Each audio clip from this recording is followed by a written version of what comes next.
पिंडज प्रवरारूढ़ा चंडकोपास्त्र कैर्युता प्रसादम तनुते मह्यम चंद्र घंटेति विश्रुता। भक्तों, माँ दुर्गा की तीसरी शक्ति का नाम है चंद्र घंटा। नवरात्रि उपासना में तीसरे दिन इन्हीं के विग्रह का पूजन आराधन किया जाता है। इनका स्वरूप परम शांतिदायक और कल्याणकारी है। इनके मस्तक में घंटे के आकार का अर्धचंद्र है। इसी कारण से इन्हें चंद्र घंटा देवी कहा जाता है। इनके शरीर का रंग स्वर्ण के समान चमकीला है। इनके 10 हाथ हैं और इन 10 हाथों में खड्ग आदि अस्त्र और बाण आदि शस्त्र विभूषित हैं। इनका वाहन सिंह है।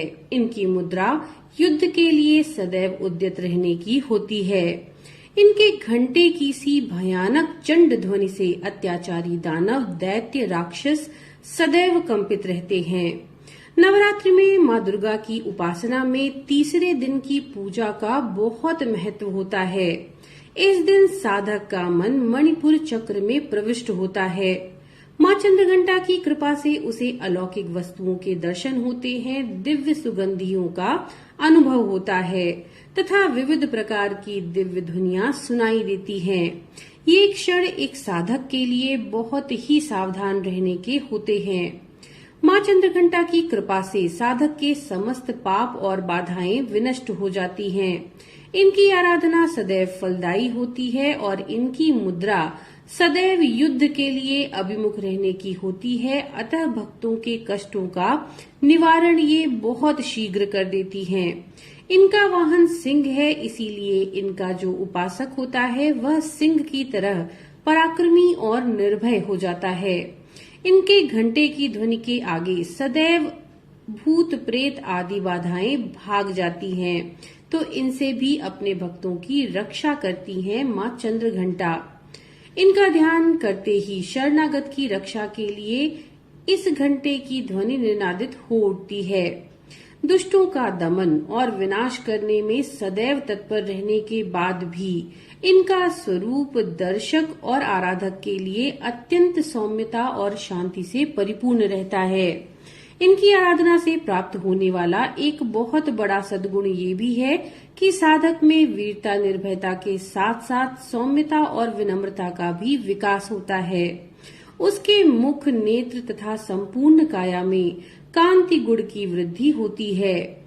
स्वर में भी दिव्य अलौकिक माधुर्य का समावेश हो जाता है। माँ चंद्रघंटा के भक्त और उपासक जहाँ भी जाते हैं, लोग उन्हें देखकर परम शांति और सुख का अनुभव करते हैं। हमें चाहिए कि अपने मन, वचन, कर्म एवं काया को विहित विधि विधान के अनुसार पूर्णतः परिशुद्ध और पवित्र करके माँ चंद्रघंटा के शरणागत होकर उनकी उपासना आराधना में तत्पर हों। उनकी उपासना से हम समस्त सांसारिक कष्टों से विमुक्त होकर सहज ही परम पद के अधिकारी बन जाएंगे। तो चलिए भक्तों, अब शुरू करते हैं माँ चंद्रघंटा की पावन कथा। पर एक बार माँ चंद्रघंटा के लिए जय जयकारा अवश्य करें। तो बोलिए माँ चंद्रघंटा की जय। माँ आदिशक्ति पर्वतराज हिमालय के यहाँ पुत्री के रूप में जन्म लेती हैं, जिस रूप में वे शैलपुत्री कहलाती हैं। माँ शैलपुत्री भगवान शिव को पति रूप में पाने के लिए कठोर तपस्या करती हैं और माँ का ये स्वरूप कहलाता है ब्रह्मचारिणी माँ का।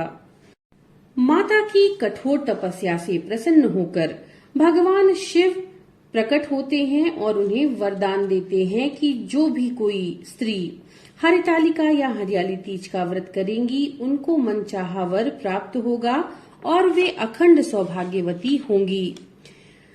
इधर पर्वतराज अपनी पुत्री को वन में ढूंढ लेते हैं और माता का भगवान शिव से विवाह करवाने को तैयार हो जाते हैं। भगवान शिव और माता पार्वती के विवाह की तैयारियां चल रही होती हैं और सभी इस विवाह को लेकर बहुत प्रसन्न होते हैं। परंतु विवाह के समय भगवान शिव अपने औघड़ स्वरूप में शरीर में भस्म लगाए, विचित्र सा स्वरूप धारण किए, गले में नाग देवता की माला पहने अपने भूत गणों के साथ वहां पहुंचते हैं।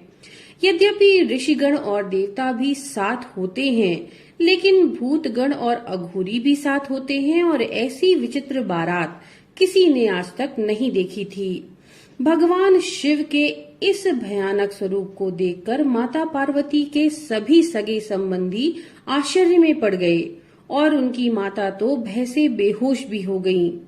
अब माता पार्वती बड़ी चिंतित हो गईं। उन्हें लगा कि इन परिस्थितियों में भगवान शिव को उनका परिवार मन से स्वीकार नहीं कर पाएगा और सभी की निंदा भी होगी। तब उन्होंने तत्काल स्वयं को मां चंद्रघंटा के प्रचंड रूप में बदल लिया। ये एक भयानक दृश्य था और वो भी भगवान शिव के समान प्रचंड लग रही थीं। मां चंद्रघंटा के इस स्वरूप को देखकर वहां पर उपस्थित सभी व्यक्तियों के ज्ञान चक्षु खुले और उन्हें वास्तव में शिव शक्ति के दर्शन हुए। इसके पश्चात सभी ने सहर्ष भगवान शिव के इस स्वरूप को स्वीकार किया और प्रसन्नता पूर्वक माता पार्वती व भगवान शिव का विवाह संपन्न हुआ। तो भक्तों, ये थी मां चंद्रघंटा की कथा।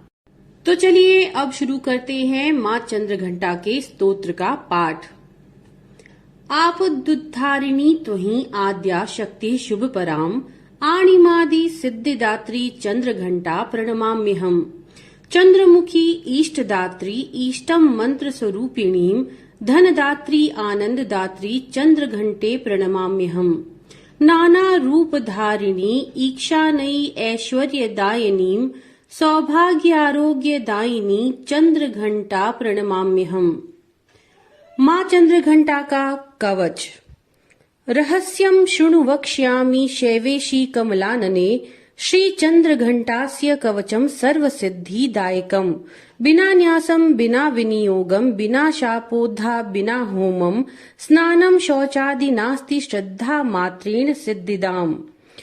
कुशिष्याम कुटिलाय वंचकाय निंदकाय च, न दातव्यम न दातव्यम न दातव्यम कदाचितम। तो भक्तों, इस दिन मां भगवती चंद्रघंटा के स्तोत्र का और कवच का पाठ परम पुण्यदायी होता है। इसके साथ ही मां चंद्रघंटा के बीज मंत्र यानी ऐं श्रीं शक्त्यै नमः, ऐं श्रीं शक्त्यै नमः का कम से कम एक माला जाप जरूर कीजिए। मां चंद्रघंटा की कृपा आप सब पर बनी रहे। हम आशा करते हैं ये जानकारी आपके लिए उपयोगी होगी। नमो नारायण।